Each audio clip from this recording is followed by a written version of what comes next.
Hello friends, welcome back to media talks. நான் உங்கள் மௌனிகா. இன்றைக்கி எபிசோடுமே ஒரு மணிக்கு ஒரு ஃபாஸ்ட் மூவிங்காக போன மாதிரி தான் ஒரு ஃபீல் ஆச்சு. பட் நான் ரொம்ப பார்த்து ரசிச்சது பார்த்திங்கன்னா, நம்ம காவிரியோட டான்ஸு. அதுக்கு நம்ம விஜய் பார்த்திங்கன்னா, ஐயோ வயிற்றில் பாப்பா இருக்கா, ஆடாத ஆடாத அப்படின்னு நம்மளோட மைண்ட் செட் அப்படியே அங்கே விஜய் காமிச்ச மாதிரி தான் இருந்துச்சு. பட் இந்த இடத்துல விஜய் என்ன தான் சொல்லணும், நம்ம காவிரி டான்ஸ் ஆடிட்டே இருப்பாங்க. ஃபஸ்ட்டு விஜய் சொல்கிறதுக்கு முன்னாடி காவிரி நிவின் பக்கத்தில் டான்ஸ் ஆடுவாங்க. அதை நோட் பண்ண யமுனா நடுவில் புகுந்து ஆடுவாங்க. அதுக்கப்புறம் எல்லாருமே சேர்ந்து பாட்டி எல்லாருமே ஒரு மாதிரி ஒரு ஹாப்பி வைபாக இருந்துச்சு. ஸோ இந்த இதை பார்த்து நிறைய பேர் எடிட்மே போட்டிருந்தாங்க. ஜூன் ஜூலை மாதத்தில் அந்த சாங் இருக்கு இல்லையா, அதாவது பிரியமனவளே, அந்த மூவியை பேஸ் பண்ணி தானே போயிட்டுருக்கு.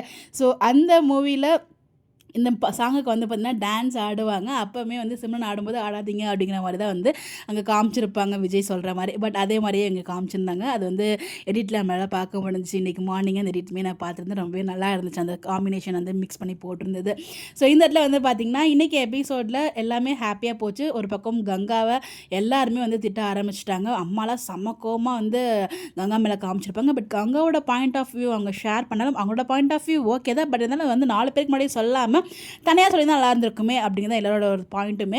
ஸோ அதை அங்கேயுமே சொல்லுவாங்க, எல்லாத்துக்குமே காரணம் மாமா தான் எல்லாமே பண்ணார், நீ மாமா மேலே நம்பிக்கை இல்லை. ஆக்சுவலாக பார்த்திங்கன்னா அன்றைக்கி சாரதாமோட அந்த டைலாக் ரொம்ப 100% ட்ரூங்க. ஸோ நம்பிக்கை வேணும் எதுவாக இருந்தாலும். ஸோ நீ நம்ம மாமா நமக்காக தான் பண்ணுவார், நீ நம்பிக்கை வச்சுருந்தீங்கன்னா அந்த மாதிரி நீ பேசியிருப்பியா, இவ்வளோ தூரம் நமக்கு பேசுகிற வார்த்தைகள் அடுத்தவங்களுக்கு ஹர்ட் ஆகுங்கிறது நீ யோசிக்கவே இல்லை. நீ பேசின வார்த்தைகள்லாம் குமரத்தம்பிக்கு எவ்வளோ வலிச்சிருக்கும். அவராக இருந்த வசதி தான் கூட இன்னும் அவ்வளோ பொறுமையாக இருந்தது, வேறு ஒருத்தர் இருந்தால் பொடின்ட்டு போயிருப்பான் அப்படிங்கிற மாதிரி சொல்லியிருப்பாங்க. ஸோ என்னோட 3 குழந்தைங்க பிறந்தப்பமே அவங்களோட ஹஸ்பண்ட் இல்லை அப்படிங்கிறத ரொம்ப அழகாக சொல்லியிருப்பாங்க. ஸோ எனக்குமே ஆசை இல்லாமல் இருந்திருக்குமா, எல்லாமே இருந்துச்சு தான்.